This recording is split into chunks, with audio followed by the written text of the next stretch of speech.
Ég heiti Ragnar Þór Ingólfsson og ég býð mig fram til formanns VR. Ég tók sæti í stjórn félagsins árið 2009 í gegnum hallarbyltingu svonefnda, en það var mjög erfitt að bjóða sig fram til trúnaðarstarfa fyrir félagið. Í kjölfarið þá tók ég þátt í að breyta lögum félagsins, þannig að nú geta allir fullgildir félagsmenn sem uppfylla lágmarksskilyrði boðið sig fram til trúnaðarstarfa og sömuleiðis geta allir félagsmenn kosið sér fólk í forystu. Þannig að það hefur mikið breyst á þessum 12 árum síðan ég byrjaði afskipti mín af verkalýðshreyfingunni og þessi 8 ár í stjórn félagsins gaf mér dýrmæta reynslu til þess að taka síðan við sem formaður árið 2017. Þetta hefur verið frábær tími, gengið mjög vel. Það sem hefur gerst að verkalýðshreyfingin hefur náð að endurnýja styrk sinn. Þá tala ég fyrst og fremst hvað traust varðar, það sem að verkalýðshreyfingin skrapaði botninn í traust í íslensku samfélagi árabil. Okkur tókst að snúa þessu við. Við gerðum það með mikilli endurnýjun í forystunni, bæði hjá VR og sömuleiðis líka Alþýðusambandinu. Mín helstu stefnumál eru kannski snúa að mikilvægustu málaflokkum næstu ára og síðan næstu missera og mánaða. Og það eru fyrst og fremst að verja hag okkar félagsmanna sem að mist hafa atvinnu og orðið fyrir miklu tekjufalli. Við höfum haft algjöra forystu í þessum efnum að kalla eftir víðtækum aðgerðum stjórnvalda sem að bregðast við þeim gríðarlega vanda sem að félagsmenn okkar sem mista vinnu standa frammi fyrir. Síðan munum við halda áfram, mun ég beita mér í húsnæðismálum og fyrir áframhaldandi lækkun vaxta. Við erum að undirbúa málsókn með neytendasamtökunum í að stefna bönkunum og þeim skilmálum sem eru sett á íbúðalán og neytendalán. Það sem að vaxtalækkanir, stýrivaxtalækkanir hafa ekki skilað sér með nægilegum hætti til okkar félagsmanna. Og sem dæmi má nefna að stórir hópar okkar félagsmanna sem eru með húsnæðislán hafa lækkað greiðslubyrði sína 10.000, 60, 70, 80.000 krónur eru ekki, í afborgun á mánuði eru ekki óalgengar upphæðir, en þess má geta að það kostar 120.000 krónur í beinni launahækkun að standa undir þeim framfærslu auka. Nú síðan munum við að sjálfsögðu fara í stóra máli sem 4. iðnbyltingin, tæknibreytingarnar sem við stöndum frammi fyrir.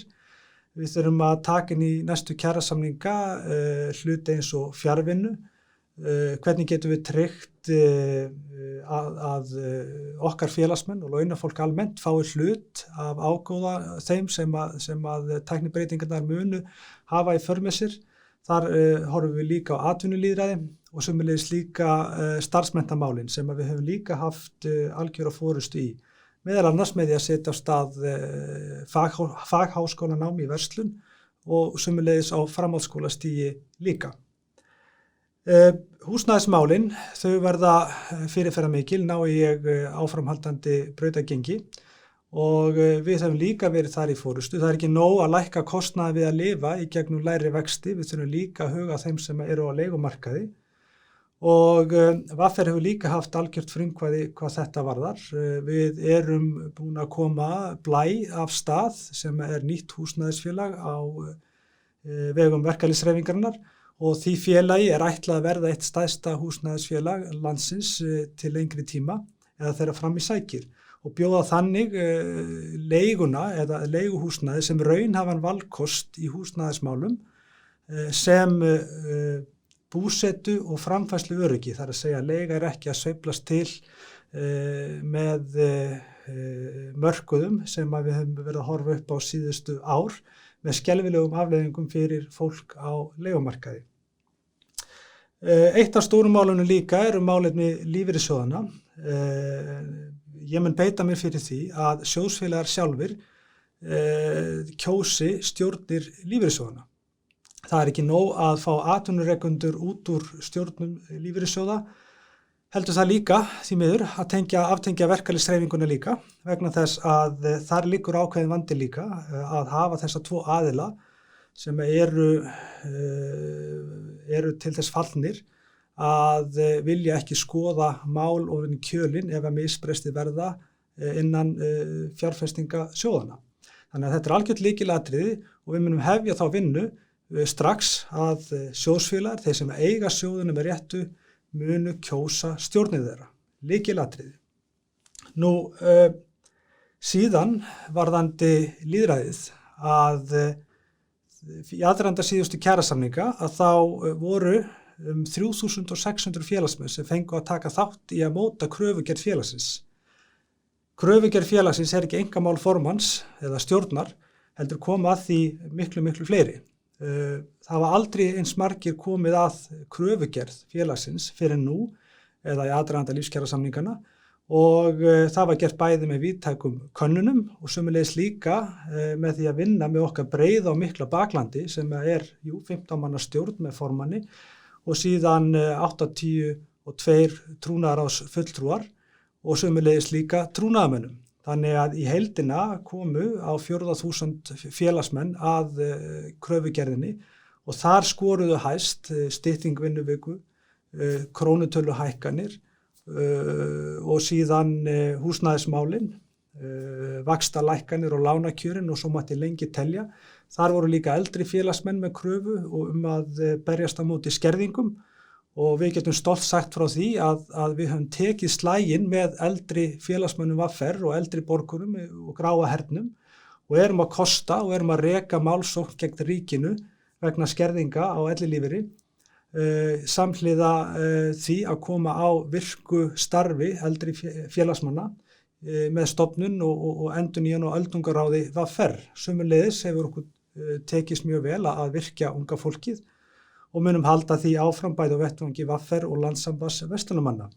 Við höfum einnig verið mjög virk í starfi erlendu samstarfi verkalýðsfélagana og það ekki síður mikilvægt að horfa til alþjóðastarfs verkalýðshreyfingarinnar vegna þess að verkalýðsbaráttan út af opnum mörkuðum hefur orðið mikilvægri með árunum til þess að verja réttindi og kjör allra sem eru að starfa á bæði alþjóðavettvangi eða til dæmis hér heima og meðal annars út af fjarvinnu og svo framvegis. En eitt af lykilatriðunum ná ég kjöri að þá mun ég fyrst og fremst beita mér og berjast fyrir kjörum allra félagsmanna VR. Ég mun lofa því að allir félagsmenn VR fá að koma með einum öðrum hætti að kröfugerð félagsins hver sem hún verður.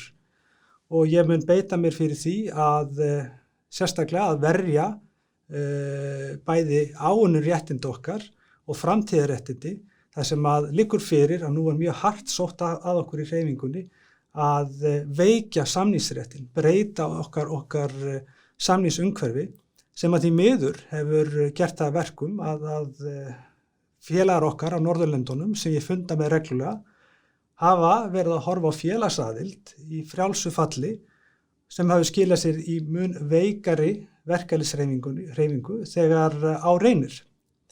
Þetta mjög mikilvægt atriði og líka að varna því að þegar að reikningurinn fyrir COVID-aðgerðum stjórnvalda verður sendur almenningi að honum verði rétt skipt og skipt af sanngirni vegna þess að það hætt við því að hér muni það bitna á grunnþjónustu og lífskjörum okkar allra í dag og til framtíðar ef að við stöndum ekki vörð grunnþjónustuna og svona grunnnetið sem að okkur hefur þó tekist með vinnu okkar eldri félagsmanna að skapa þau lífskjör sem við teljum sjálfsögð í dag.